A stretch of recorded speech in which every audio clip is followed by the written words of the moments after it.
Biar mereka sendiri yang ikrarkan, saya penderma organ, saya penderma ginjal.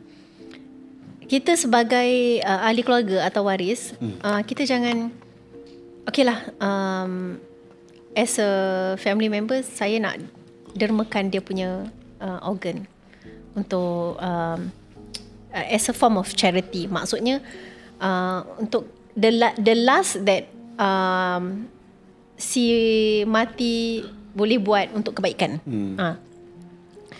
Tanpa kita tahu sebenarnya adakah itu kehendak si mati, atau betul-betul memang dia tak pernah pun suarakan benda tu. Itu sangat-sangat perlu, sebab ada a few daripada kawan-kawan undertaker saya daripada negara yang lain.